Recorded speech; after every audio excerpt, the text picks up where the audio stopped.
어제의 소비자 물가 지수에 이어서 이번에는 생산자 물가가요. 예상보다 빠르게 둔화하고 있다는 소식이 들려왔습니다. 여기에 미국의 지역은행 위기감은 좀처럼 가라앉지 않고 있는데요. 이로 인해서 다음 달 금리 동결에 대한 목소리는 커지고 있고 뉴욕 주요 지수들은 다우와 S&P 500이 하락, 나스닥 지수가 상승하면서 혼조 마감을 했습니다. 현재 이 시장 상황 김태수 위원님과 함께 이야기 나눠보도록 하겠습니다. 위원님 안녕하세요. 네, 안녕하세요. 네, 간밤 시장 어떻게 보셨을까요?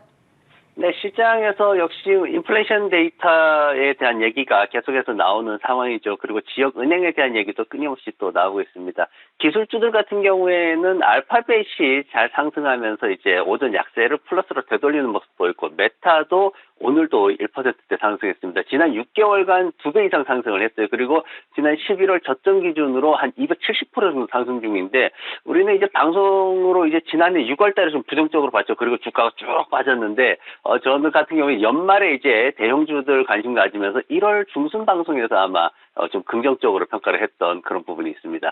테슬라 같은 경우에는 일론 머스크가 트위터 CEO에서 내려온다는 얘기가 이제 장 막판에 나왔습니다. 근데 주가는 겨우 3달러 정도 움직였어요. 시장에서는 그다지 큰 어떤 메리트를 못 느끼는 그런 모습입니다. 다우지수와 S&P 500 지수 같은 경우에는 디즈니가 좀 많이 하락했죠. 그러면서 전반적으로 압박을 좀 받는 상황이었고, 그리고 팩웨스트 문제 역시 지역은행 쪽에서 계속해서 하락이 나오는 그런 모습입니다.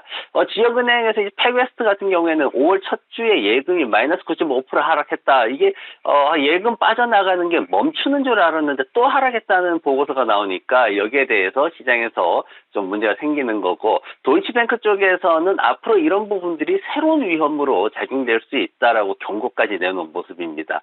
4월 생산자 물가가 나왔는데 예상치보다는 좀 낮게 그렇게 나왔습니다. 월간 기준으로 0.2%, 연간 기준으로 2.3% 상승을 했어요. 근데 예상치가 0.3%, 2.5% 수준이었기 때문에 예상보다 낮았다는 거고, 이게 이제 생산자 물가보다는 생산자 물가 나온 이후에 시장에서 6월 달에 이제 금리가 낮아질 거냐 말 거냐 이제 이 부분을 예측하는데 더 중요한 그런 지표로 쓰였는데, 지금 현재 CME에서 이제 연준 와치하는 그 도구가 있죠.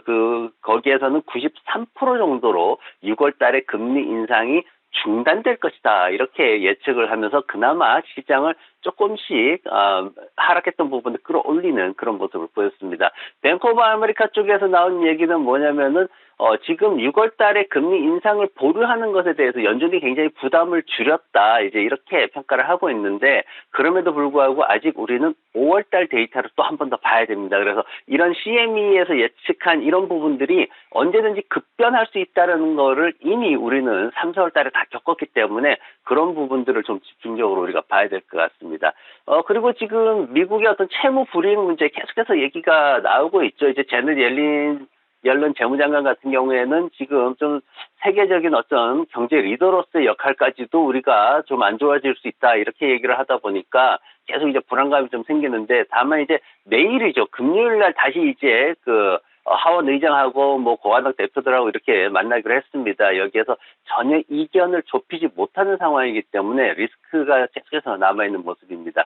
중국 쪽에서 이제 경제 데이터가 좀 실망스럽게 나오고 있어요. 왜 회복이 빨리 안 되나 이러고 있는데, 지금 어떤 요런 부분들도 계속해서 작용하면서 원유 같은 경우에는 마이너스 2%대, 장중에 마이너스 2%까지 하락하다가 마이너스 한 1.7% 정도 하락하면서 마감을 했습니다. 이제 다음 주 우리는 또 예상을 해야 되는데, 소비 관련주들의 이제 실적 발표가 이어집니다. 화요일 날 홈디포 건축자재 파는 데죠. 그리고 수요일 날 타겟, 그리고 목요일 날 월마트가 있고요. 금요일 날 풋라커 신발 가게가 이렇게 예상을 하고 있습니다. 전체적으로 보면은 월마트가 버텨주는 것을 제외하면은 다들 하락할 것으로 예상돼 있고, 그 외에는 시스코 시스템즈나 디얼 같은 회사들이 이제 순이익이 좀 상승할 것으로 기대를 하고 있습니다. 다음 주 화요일에 소매 판매 지수가 이제 발표가 되는데, 3월 달엔 좀 하락했었어요. 근데 4월 달에는 다시 반등할 것으로 예상을 하고 있어가지고 이런 부분들이 이제 서로 이제 연계되는 부분들을 좀 주목을 해야 될 것 같습니다. 네, 다음 주에 있을 주요 소비주들의 실적 일정들 꼼꼼하게 챙겨보시길 바랍니다. 다음으로는 종목별 이슈들 보겠습니다. 전날 장마감 후에 실적을 발표했던 월트 디즈니 소식부터 확인해 볼까요?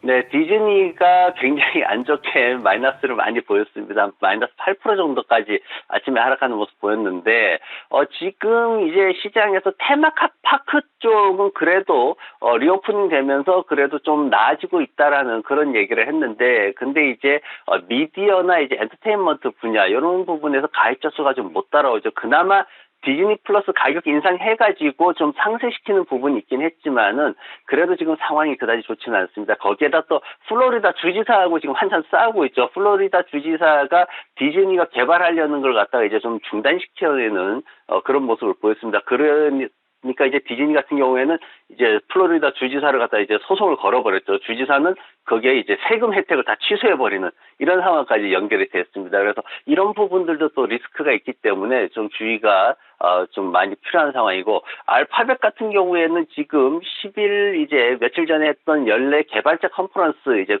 여기에서 굉장히 많은 얘기를 했다는 얘기들을 제가 이미 전해드렸습니다. 근데 이 부분에 대해서 이제 좀 더 구체적인 얘기들이 나오고 있어요. 그래서 바드 이제 인공지능 관련된 것을 이제 모든 사용자들이 사용할 수 있게끔 그렇게 진행하고 있다라고 얘기를 했고, 그리고 이 부분에 대해서 업그레이드 해가지고 이제 마이크로소프트하고 제대로 붙을 수 있다 이렇게 평가를 했습니다. 그래서 전체적으로 제품에 대한 평가가 좀 긍정적으로 나오고 있는 모습이고, 그래서 이제 월스트리트에서는 그 부분을 또 많이 주목하고 있습니다. 그래서 장중에 한 5% 이상 이렇게 올라가는 모습도 보였습니다. 반면에 마이크로소프트가 이제 또 주가가 조용하다 보니까 오히려 알파벳이 더 상승하는 그런 모습도 있었습니다. 그리고 이제 중국 쪽에 소비자 인플레이션이 4월 달에 거의 증가하지를 않았어요. 그러면서 이제 팬데믹 기간 이후에 가장 낮은 수준으로 지금 생산자 인플레이션이 떨어졌는데, 미국 같으면 이 소식을 굉장히 긍정적으로 받아들였겠지만 중국은 지금 이걸 긍정적으로 받아들일 수 없는 게, 그래도 어느 정도 성장을 하려면 물가가 어느 정도 좀 올라주면서 바탕이 돼줘야 되는데 그 부분이 안 되다 보니까 전혀 성장 동력이 없는 거 아니냐, 이미 경기 침체 쪽으로 간 거 아니냐, 디플레이션 하고 있는 거 아니냐, 지금 이런 얘기들이 나오고 있습니다. 그러다 보니까 중국 기업들이 전체적으로 좀 약세를 보이는 상황이었어요. 근데 그럼에도 불구하고 중국 관련 대표주들 알리바바라든가 JD.com 같은 회사들은 지난밤에 6% 내외의 강세를 보였습니다.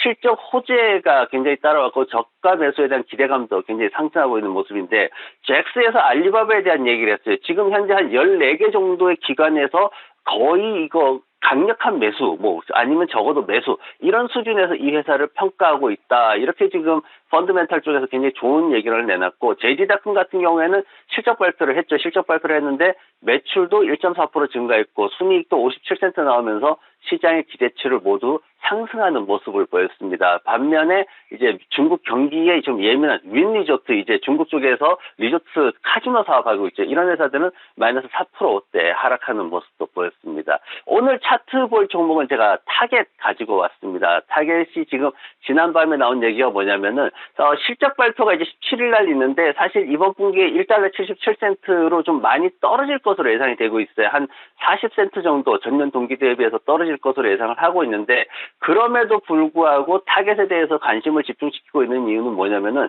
타겟에서 광고 시장에 대한 성장성이 아직 부각되지 않았다. 사실 시장에서는 굉장히 뒤처져 있는 게 사실입니다. 월마트에 비교해서는 상당히 많이 뒤처져 있는데, 그럼에도 불구하고 타겟이 앞으로 온라인 업체들이 하고 있는 그런 광고 시장에서 지난 2년 동안 그래도 한 60% 정도 증가를 했기 때문에 앞으로 더 큰 성장을 이룰 것이다. 지금 이렇게 예측치가 나왔습니다. 그러면서 이제 CEO 같은 경우에도 더 크게 투자를 하겠다 이러면서 이제 지난밤에 조금 주목을 받았는데, 차트 보시면은 바닥권 해서 지금 계속 면들고 있는 모습입니다. 월마트하고는 좀 다른 모습인데 그래도 저가에 있다라는 측면에서 시장에서 상당히 관심을 받고 있는 모습입니다. 네, 간밤 있었던 종목별 이슈들 확인해 봤습니다. 이번에는 섹터 종목별 흐름 확인해 보도록 하겠습니다. 커뮤니케이션과 소비 섹터가 상승했고요. 에너지, 기술, 그리고 산업 섹터 등이 하락을 했습니다.